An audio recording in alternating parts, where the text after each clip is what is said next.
Je vous salue partout où vous êtes. Je vous salue mes frères, mes soeurs, mes aînés, au TEP, la paix. Voilà votre frère et la relecture macroscopique. Je suis là pour mon message hebdomadaire.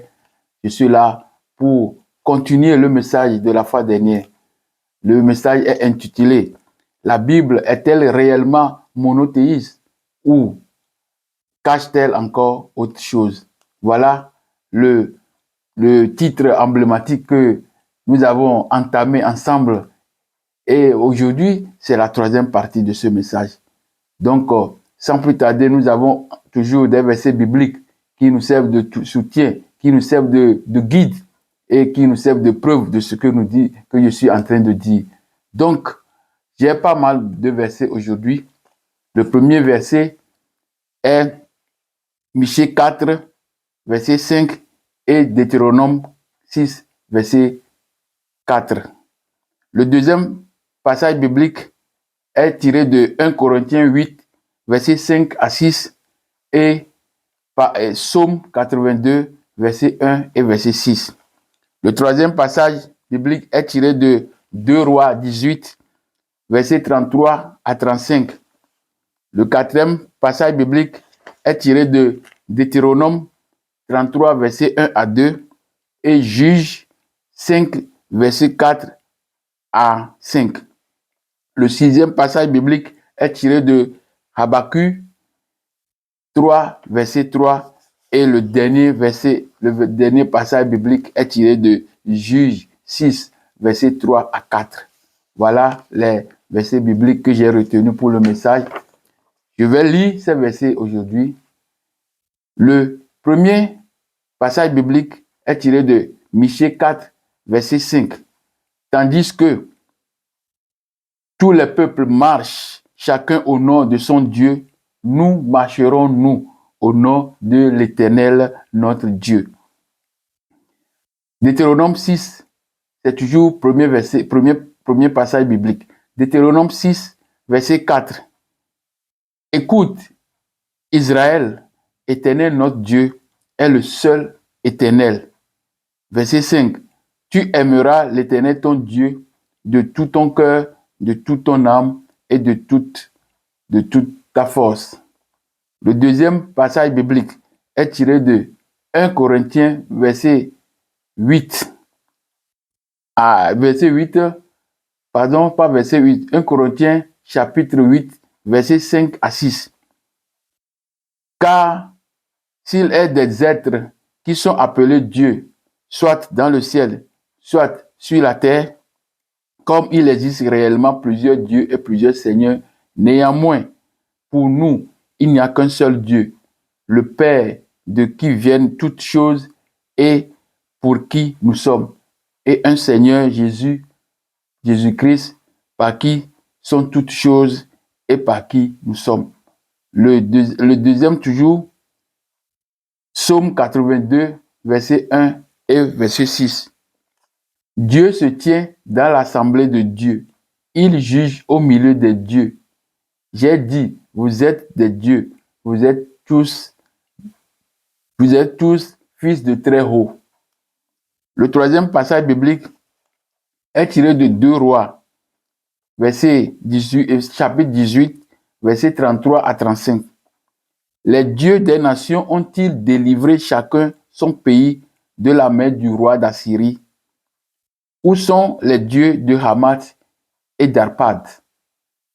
Où sont les dieux de Sepharvaïm, d'Ena et d'Iva?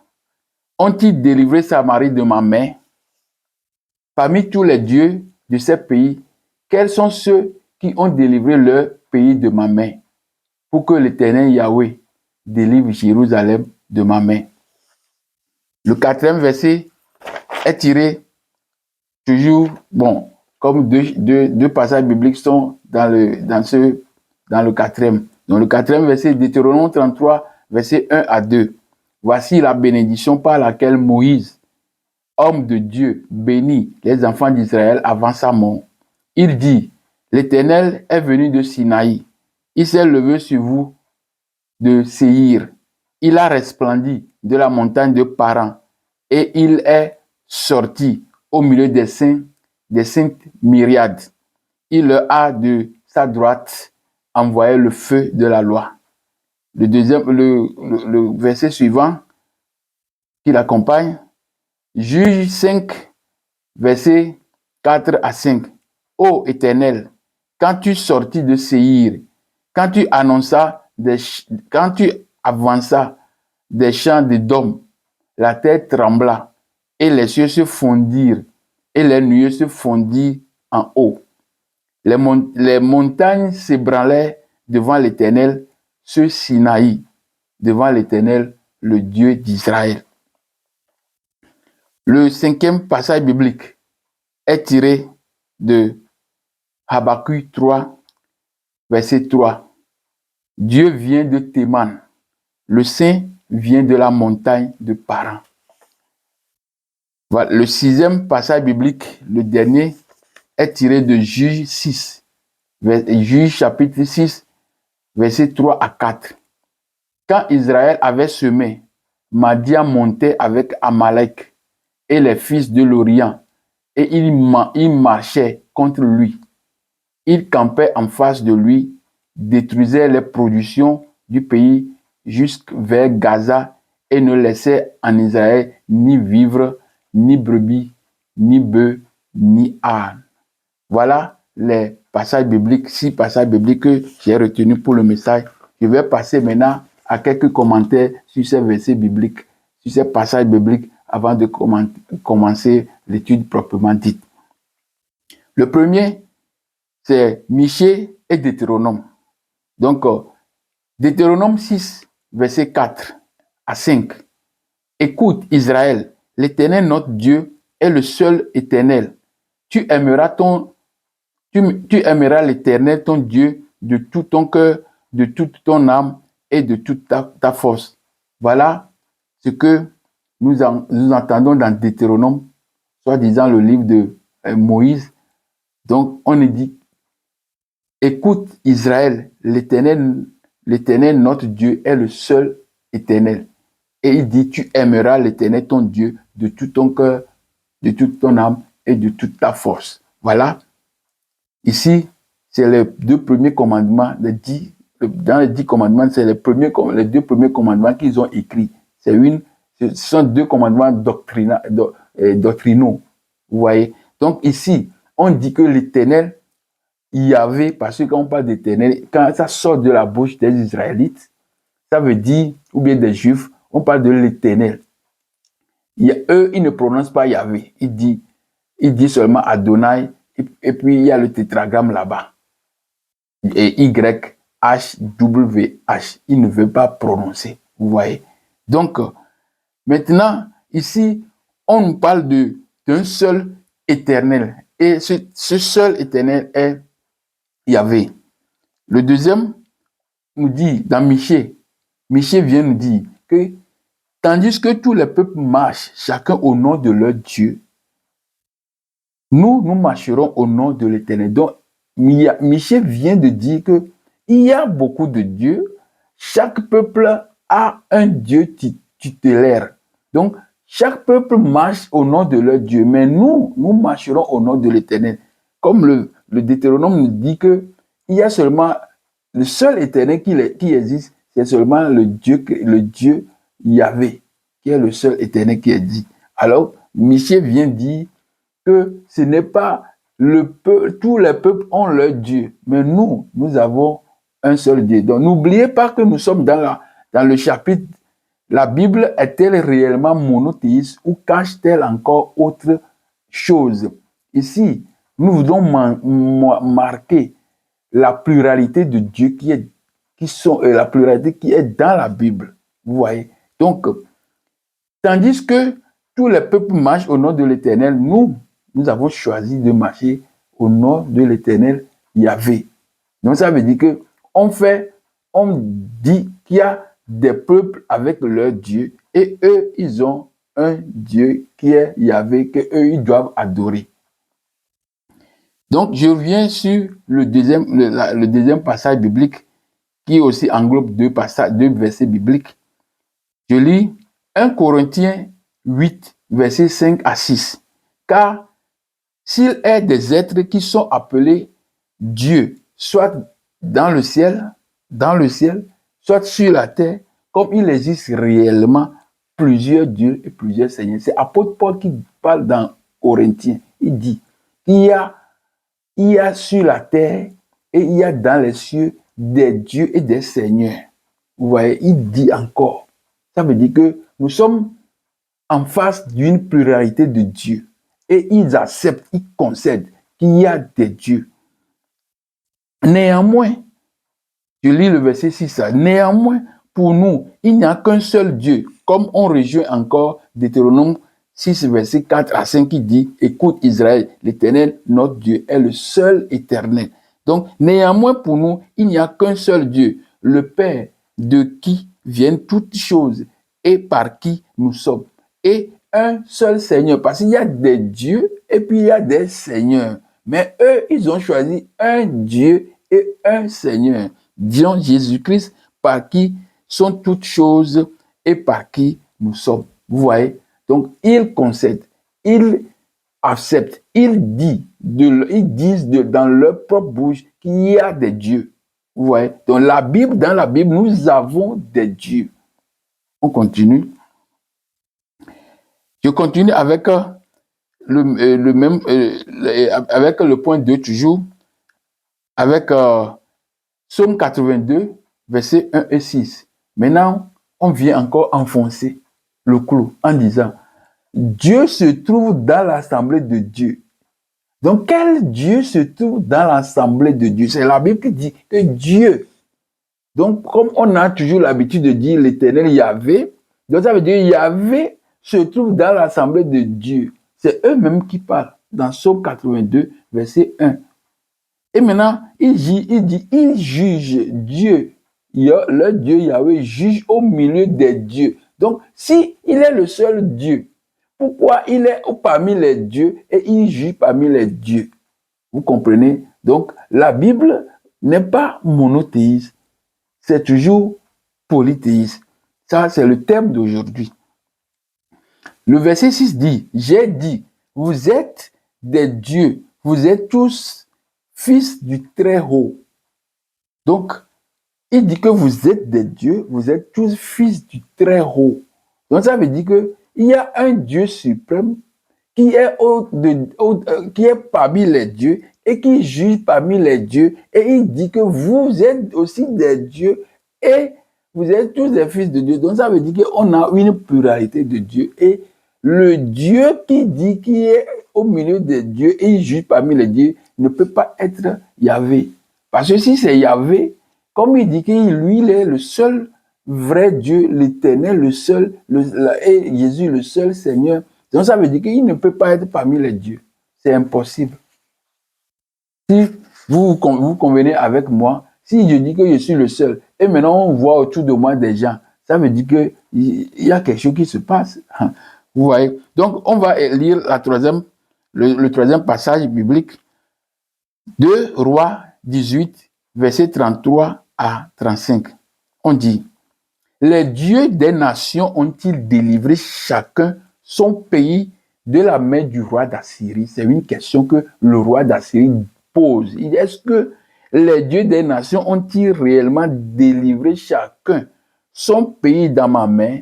Il dit, où sont les dieux de Hamath? Ce sont des villes qu'on est en train de citer, hein, des zones territoriales. Donc, où sont les dieux de Hamath? Où sont les dieux d'Apad? Où sont les dieux de Sepharvaïm?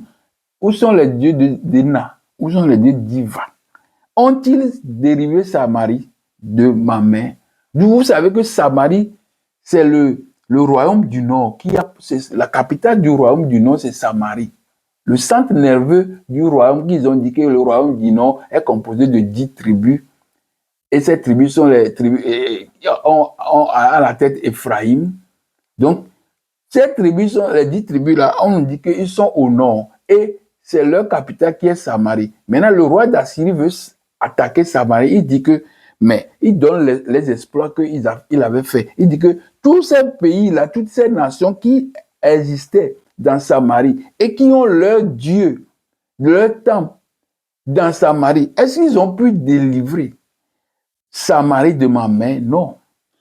Et il dit, parmi tous les dieux de ces pays, quels sont ceux qui ont délivré leur pays de ma main pour que l'Éternel Yahvé délivre Jérusalem de ma main? Donc c'est un défi qu'il fait à l'encontre d'Israël. Il dit que si toutes les nations qui sont là, et ils n'ont pas pu délivrer leur pays de ma main, comment vous allez faire ça? C'est pas possible. Donc, dans Samarie, on est en train de citer des dieux. Dans Samarie, on n'a pas cité le nom de Yahvé, qui est dans Samarie. On n'a pas cité le nom de Yahou, qui est dans Samarie. On n'a pas cité le nom de Yehou, qui est dans Samarie. On n'a pas cité le nom de Dieu d'Israël dans Samarie. Le roi d'Assyrie est en train de citer les dieux qui sont dans Samarie. Mais il n'a pas fait cas de Yahvé. Il n'a pas fait cas de ces autres-là, qu'on dit qu'ils sont des divinités. Bon, il laisse ça. Donc, il n'a pas fait cas de de Yahvé. Ça, c'est ça qui est important. Le quatrième passage est tiré de Deutéronome 33, versets 1 à 2 et Juge 5, versets 4 à 5. Je lis. Voici la bénédiction par laquelle Moïse, homme de Dieu, bénit les enfants d'Israël avant sa mort. Il dit, l'Éternel est venu de Sinaï. Il s'est levé sur vous de Séir.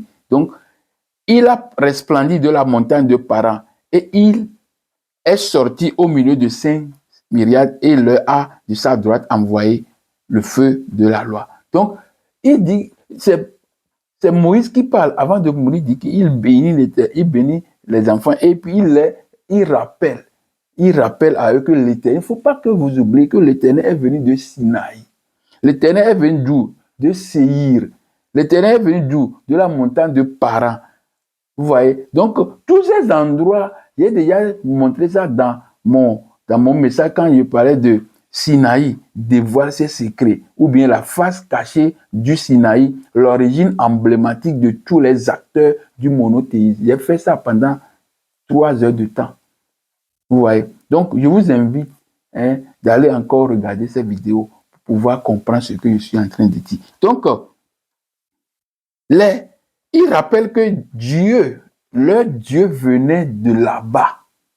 Si quelqu'un dit, il identifie un endroit spécifique, que notre Dieu venait de là-bas, ça veut dire que leur Dieu a une source de là-bas. La source de leur Dieu, c'est là-bas. Il a bien précisé. Et donc, dans Juge encore 5, versets 4 à 5, ô Éternel, c'est-à-dire Yahvé, quand tu sortis de Séir, vous allez comprendre tous ces noms par après. Séir, qui est Paran, qui est tout ça là. Il y aura ça dans la... Je crois qu'il y a déjà fait ça plusieurs fois. C'est pourquoi je vous demande d'aller revoir ces parties-là. Mais je vais quand même parler de Séir. Vous connaissez déjà Séir. La montagne de Séir, la montagne de Horeb. Quand on dit dans Exode 3, verset 1 à 2, Moïse faisait paître le troupeau de Jéthro, beau-père, et son beau-père sacrificateur plutôt de Madian. Et il amena le troupeau derrière le désert et vint à la montagne d'Horeb, la montagne de Dieu. L'ange de l'Éternel lui apparut dans les flammes de feu. Vous voyez, c'est dans les flammes de feu. Donc Dieu apparaît dans les flammes de feu. Comme le Dieu créateur Imana apparaît par l'énergie du soleil, par le digue solaire. Vous voyez? Donc, il apparaît, mais il n'a pas un endroit spécifique. Comme ici, on nous identifie l'endroit, on nous montre l'endroit d'où plutôt Yahvé est sorti. Donc, et les flammes de feu, buisson, Moïse regarda et voici le buisson ne se consumait pas. Donc ici, vous comprenez déjà, Séir, Madian, tout ça, parce qu'il a fui Égypte pour arriver chez les Madianites. Et avec les troupeaux des Madianites, il est parti au désert. Donc ça veut dire les endroits ne sont pas tellement loin de l'autre. Bon, je continue. Je dis, Juge 5, verset 4 à 5. Ô Éternel, quand tu sortis du Séir, c'est là où les Édomites ont Esaü. C'est ça, c'est C'est là-bas qu'il a vécu. Mais je vais expliquer ça par après, hein, quand je vais rentrer dans les détails encore. Donc, quand tu avanças des champs d'Édom, vous voyez, Séir, champ d'Édom, la terre trembla et les cieux se fondirent et les lieux se fondirent en haut. Donc, c'est le Dieu d'orage qui donne la pluie. Vous voyez. Donc, les montagnes s'ébranlaient devant l'Éternel. Ce Sinaï, il a parlé de Séir, il a parlé de champ d'Édom. Et puis il dit ce Sinaï. Donc, ça veut dire il ramène la montagne de Sinaï la montagne de Sinaï à Séir et à quoi? À Paran. Bon, je continue. Les montagnes s'ébranlaient devant toi, devant l'Éternel, ce Sinaï devant l'Éternel, le Dieu d'Israël. Donc, je lis le passage 5, cinquième passage. Dieu vient de Théman et le Saint vient de la montagne de Paran. Nous allons comprendre qu'il y a aussi Théman. Qui est aussi Théman. Théman, c'est le petit enfant d'Ésaü. Ésaü est encore appelé Édom. Mais je vais vous expliquer ça dans la suite. Donc, on va lire le 6e passage biblique tiré de Juges, chapitre 6, versets 3 à 4. Quand Israël avait semé, Madian montait avec Amalek et les fils d'Orian, et ils marchaient contre lui.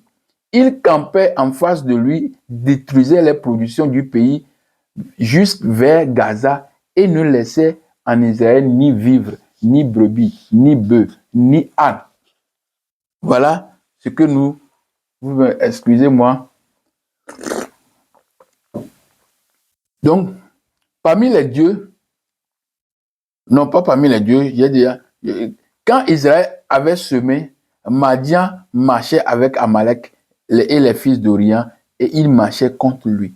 Donc, ici, Madian fait coalition avec Amalek. Qui est Amalek? Je vais encore montrer ça. J'ai déjà fait ça dans d'autres vidéos, comme je vous ai donné déjà la Sinaï dévoile ses secrets ou bien la face cachée du Sinaï, l'origine emblématique de tous les acteurs du monothéisme. Il faut aller regarder cette vidéo, c'est très important. J'aime montrer comment Sinaï a les secrets et il est en train de les dévoiler.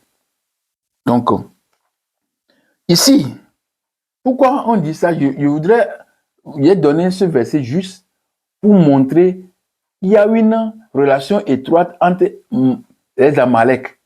Parce que les Amalek sont les enfants de Saül. Donc, si leur père habite dans la montagne de Séir et il habite dans les champs d'Édom, alors ça veut dire que Madian et Édom sont ensemble. Ils ne sont pas loin de l'autre. Vous voyez? Donc, j'ai fait juste cette partie-là pour pouvoir rapprocher et montrer qui est Madian, qui est Amalek. Vous connaissez Madian déjà. Madian, je vais revenir là-dessus. Donc, mes frères, mes sœurs, voilà les passages bibliques que j'ai retenus pour le message d'aujourd'hui. Et j'espère que vous avez quand même noté quelques points dedans. Nous allons maintenant commencer l'étude qui va nous amener à comprendre les noms que nous avons vus dans toutes ces choses-là. Parce que, qu'est-ce qu'il y a?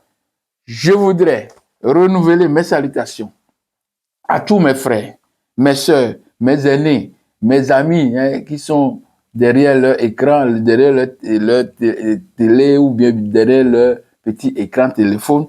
Je voudrais renouveler mes salutations à vous tous et un merci infini pour le choix que vous avez fait pour suivre cette troisième partie du message qui est intitulée « La Bible est-elle réellement monothéiste ou cache-t-elle encore autre chose ?» Une fois encore, un coucou à vous tous. Je vous rappelle que la première partie et la deuxième partie ont déjà été bien faites et je crois que vous avez déjà suivi ça. Donc, mes frères, mes sœurs, mon nom encore, je vous rappelle, Réacoué, la relecture macroscopique. Nous allons relire la Bible avec une notion libre, une notion très vraiment libre. Donc, je vous invite, mes frères, à suivre mes vidéos, à partager mes vidéos, à les liker et à faire un effort pour parler de ces choses-là à vos amis. C'est très important. Donc, la première et la deuxième partie que j'ai déjà faite la semaine, les deux dimanches passés, ont permis de découvrir d'abord les trois mouvances qui ont influencé la rédaction de la Bible. Il y a la mouvance Éloïste. J'ai déjà expliqué ça. La mouvance Éloïste, c'est ceux qui disent. La mouvance Éloïste, d'abord, la mouvance Yahvéiste et en dernière position, la mouvance Adonaïs. Donc, ces trois mouvances, j'ai déjà expliqué ces mouvances-là, je crois. Ces trois mouvances, chacune revendique un Dieu suprême. Dans les trois mouvances, chacune de ces mouvances revendique un Dieu suprême, le créateur de l'humanité. Et ce Dieu suprême diffère l'un de l'autre. Donc, les mouvances éloïstes, ils parlent c'est un collège de Dieu. C'est pourquoi on dit descendons, allons, créons à notre image. Donc, c'est les mouvances-là et collège de Dieu, elle. Donc, il y a des dieux, parce qu'on appelle Dieu, comme ce que nous, on dit Dieu aujourd'hui, c'est elle, dans le temps là. Donc, c'est un collège des dieux qui est Éloïs, ou bien Elohim. Donc, la mouvance yahvéiste, ça maintenant, c'est ceux qui revendiquent que Yahvé est notre Dieu. Vous voyez? Les autres là revendiquent qu'il y a un collège de Dieu, et sur un collège de Dieu, il y a un grand Dieu, elle, le suprême, qui est au-dessus. Mais c'est eux qui sont les mouvances éloïstes. Maintenant, les mouvances yahvéistes, eux, ils revendiquent Yahvé comme le Dieu, créateur du ciel et de la terre, pas les dieux, le Dieu créateur Yahvé, un point, un trait. Et la troisième mouvance, c'est la mouvance adonaïste, c'est-à-dire Seigneur Adon, Dieu aïe, Seigneur aïe. Donc, pour eux, c'est Adonai qui est leur Dieu. Donc, c'est pourquoi il vous dit que chaque mouvance a un Dieu tutélaire, a un Dieu qu'il défend, il essaie d'imposer. Donc, c'est pourquoi la rédaction de la Bible,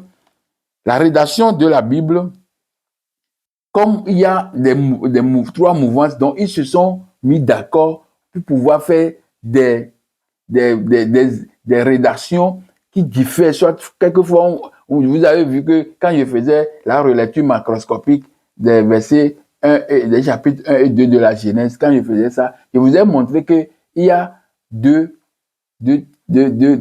récits de la création, il y a deux récits de tel, deux récits de tel. Vous voyez? Donc, comme il y a trois mouvances, les mouvances là les deux mouvances on a vu au début, ils ont fait deux récits.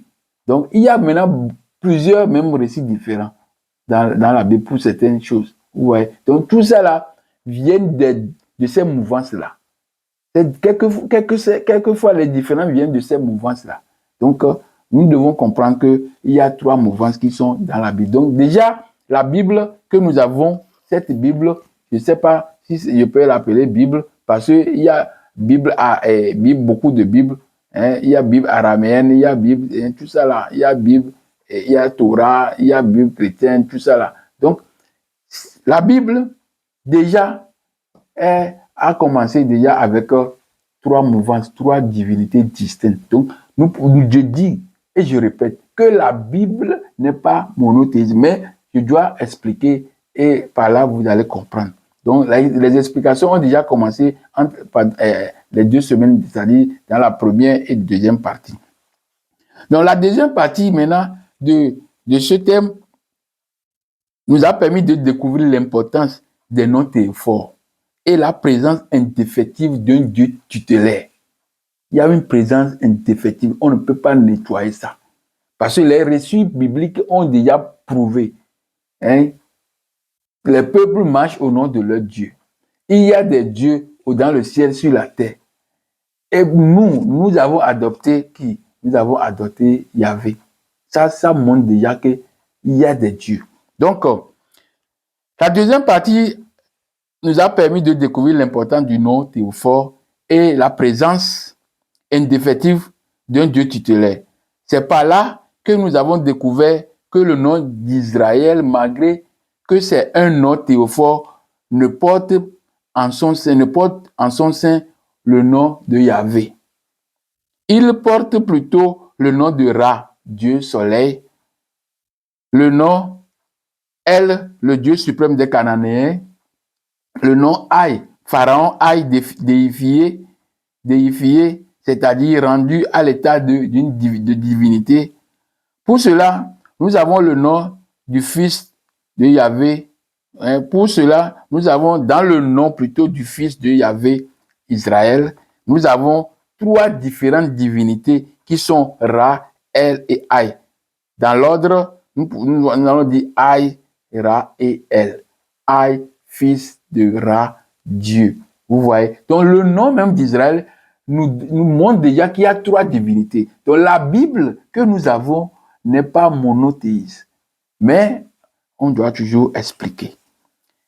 Je continue. Nous savons aussi que les dieux tutélaires se retrouvent souvent dans les noms théophores.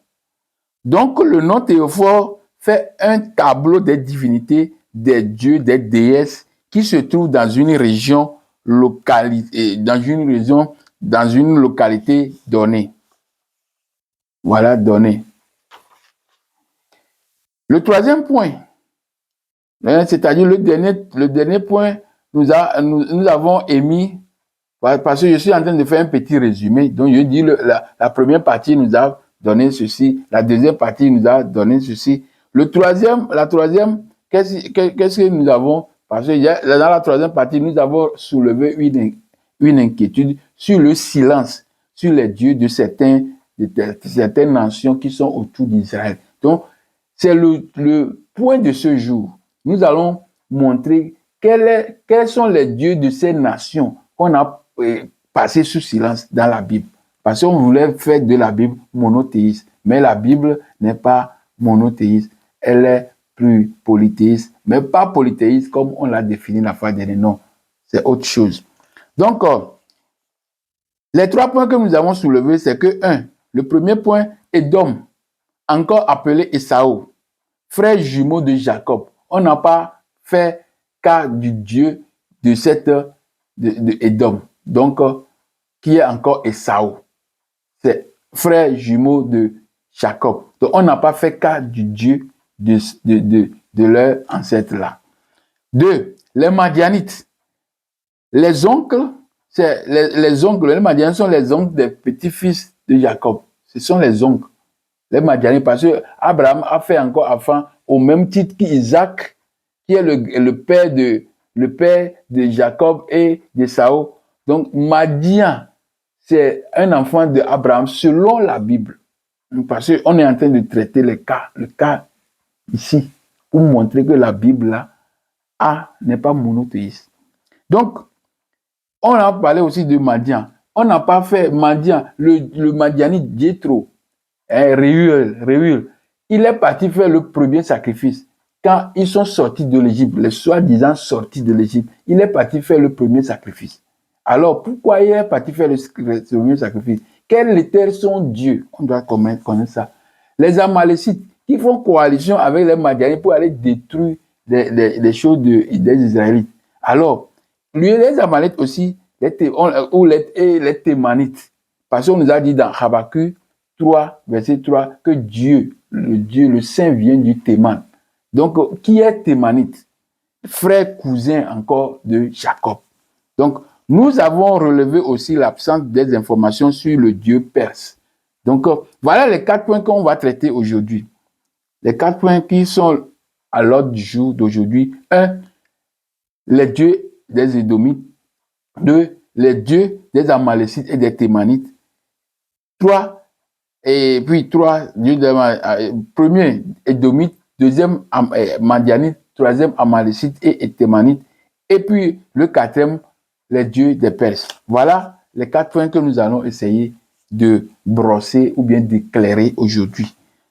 Donc aujourd'hui, nous sommes là pour éclairer cette zone d'ombre et montrer par des points précis les différentes divinités au sein de cette de ces nations passées sous silence. Ce dernier point est la réponse à la question posée par l'intitulé. La Bible est-elle réellement monothéiste ou cache-t-elle encore autre chose? Car toutes ces nations étaient dans la Bible, mais ont passé sous silence leur divinité. Donc, nous sommes là pour pouvoir montrer, dévoiler, voilà le mot, les divinités de ces nations voisines d'Israël qu'on a passé sous silence. Nous allons parler des Madianites. Veuillez m'excuser. Nous allons parler des Madianites. Petit A, qui est alors Madian? Bon, je sais que beaucoup de gens connaissaient Madian, mais nous allons encore dire quelques mots. C'est le nom de l'un des fils d'Abraham que Ketura lui a fait. Lui avait fait. Donc, on va lire Genèse 25, verset 1 à 2. Abraham prit encore une femme appelée Ketura.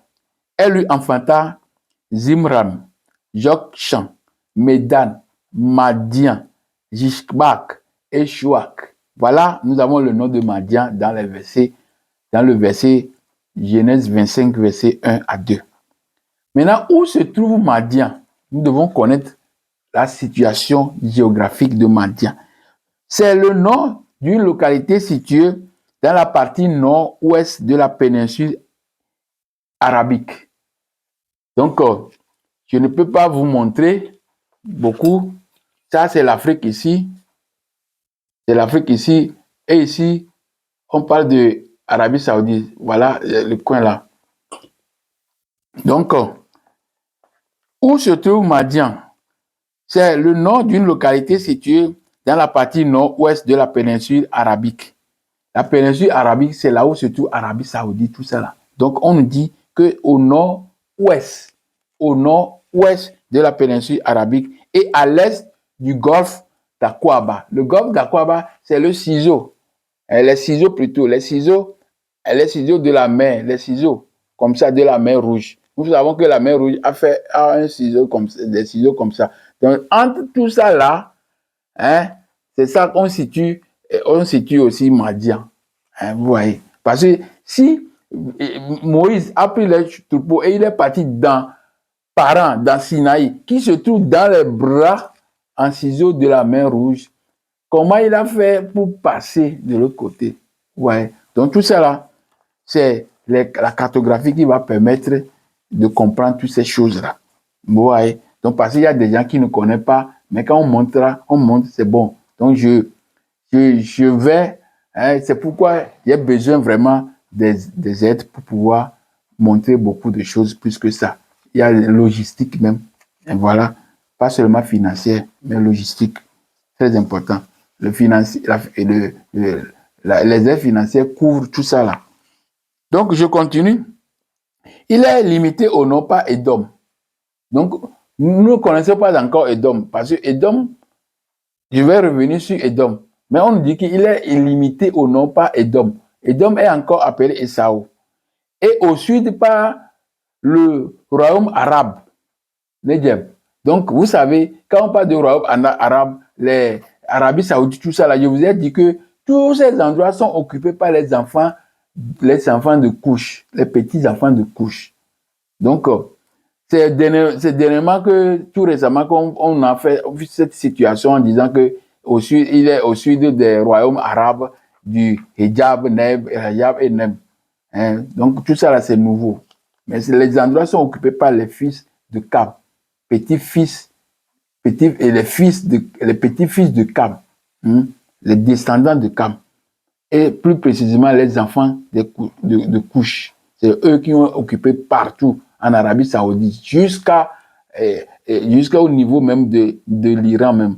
Parce qu'il y a les Élamites aussi là-bas, qui sont aussi noirs à l'origine. Bon, je continue. Donc, je vais lire Exode 3, verset 1 à 2. Comme je dis, j'avais lu ça avant, Moïse faisait paître le troupeau de Jéthro, le sacrificateur Madian, et il mena le troupeau derrière le désert et vers à la montagne de Horeb. Donc la montagne de Horeb, c'est encore la montagne de Dieu, Sinaï. Vous voyez. Donc il est arrivé là-bas. Donc je lis encore Exode 2, verset 15. Je vais lire ça dans la Bible, le 8 secondes. Exode 2, verset 15. Exode 2, verset 15.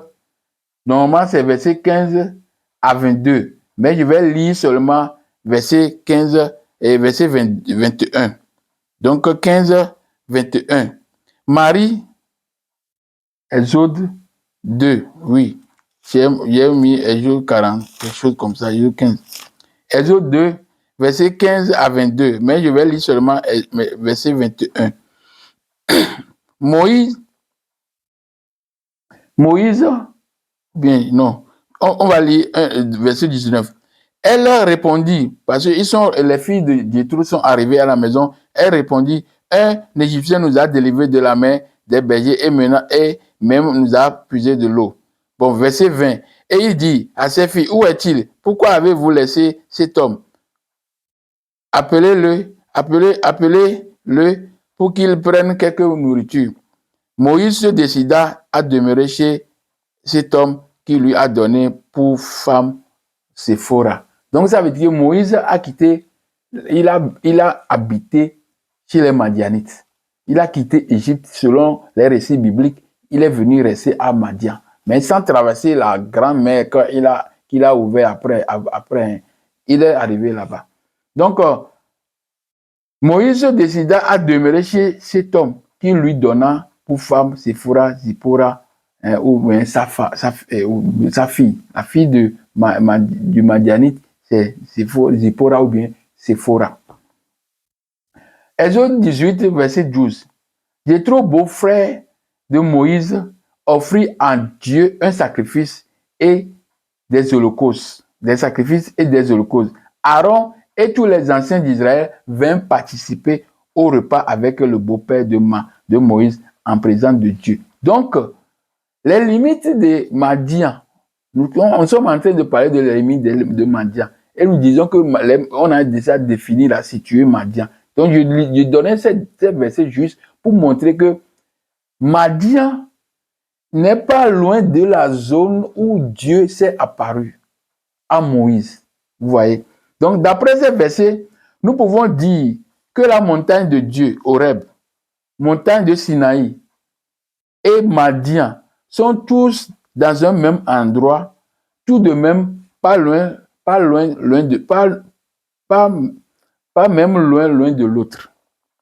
La lecture du verset 68, Psaume 68, on va lire Psaume 68, verset 8 à 9. Donc la lecture de ce passage aussi va nous aider parce qu'on a déjà lu Deutéronome 33, verset 1 à 2. Et maintenant, on va lire Psaume 68, verset 8 à 9. Oh Dieu, quand tu sortis à la tête de ton peuple, quand tu marchais dans le désert, parce qu'il y a le désert de Sinaï, le désert de Séir, le désert de Paran, tout ça là sont des déserts. Et puis on dit montagne de Sinaï, montagne de Séir, montagne de Paran, montagne de Horeb, tout ça là c'est là-bas. Donc, oh Dieu, quand tu sortis à la tête de ton peuple, quand tu marchais dans le désert, la terre trembla, les cieux fondirent devant Dieu, la Sinaï s'ébranla devant Dieu, le Dieu d'Israël. Vous voyez? Donc, avec Deutéronome 33, verset 1 à 2, la bénédiction que Moïse a fait, il dit que l'Éternel est venu de Sinaï et il s'est levé sur eux de Séir, il resplendit de la montagne de Paran, tout ça là. Donc, la zone de Madianite, c'est une zone qui est déjà, qu'on vient de connaître, c'est Sinaï plus Arabie. Vous voyez, tout ça là. Si Jéthro a pu faire le sacrifice à Yahvé en présence de Moïse, c'est un point capital que je suis en train de lire comme ça. Si Jéthro, Madian, sacrificateur de Madian, s'il a pu faire en présence de Moïse le sacrifice, hein, je relis. Si Jéthro a pu faire le sacrifice à Yahvé en présence de Moïse. Cela veut dire que Jéthro, le sacrificateur de Madian, est familier à ce Dieu de Moïse. Il connaît bien le Dieu là. Sinon, il ne peut pas faire un sacrifice devant Yahvé. Parce que celui qui connaît le Dieu là, c'est lui qui doit faire sacrifice. Même Moïse n'a jamais encore fait sacrifice devant Yahvé. On dit que oh, Dieu appelle Moïse sur la montagne, Dieu fait ceci, Dieu appelle lui, il lui dit des choses. Mais il n'a pas fait sacrifice. C'est Jéthro qui est venu faire le sacrifice à Yahvé. Un point important que vous devez savoir est que jusqu'alors, Aaron et ses fils ne sont pas encore investis dans le sacerdoce. Rien n'est fait jusqu'alors. Pas d'autel, pas de vêtements sacerdotaux, pas de tabernacle. Donc, il n'y a rien avant que Jéthro offrit les sacrifices, les holocaustes. C'est un point capital. Donc, nous pouvons dire dans ce cas que le Dieu de Moïse est bien connu de Jéthro. Ou bien encore, Jéthro est et était sacrificateur de ce Dieu. Le Dieu des Madianites peut s'avérer être Yahvé. Mais nous aurons encore la surprise par après si nous connaissons le Dieu national d'Édom ou bien de Saül. Si Jéthro connaissait déjà Yahvé, il doit connaître aussi le nom de ce Dieu. Parce que c'est lui qui venait faire le sacrifice. Il doit prononcer le nom de Dieu là. Parce que lui n'était pas là. On ne peut pas lui donner le nom de Dieu. Il va commencer par faire sacrifice. Non, ça ne se fait pas. Le sacrifice se fait par le prêtre qui connaît déjà le Dieu. Donc, lui là, il est venu pour parler à Yahvé. Ça veut dire qu'il connaît déjà Yahvé. Mais comme lui, il est à Madian, Yahvé là, qu'il lui fait sacrifice, il le compare ou bien il l'égale ou bien il assimile à son Dieu. Donc, entre Yahvé et le Dieu des Madianites, c'est le même Dieu. Mais on va découvrir ça par la suite. Je continue. Donc, je vais faire un petit arrêt comme d'habitude pour revenir faire cette partie. Et cette partie va traiter le cas de Édom et Saül.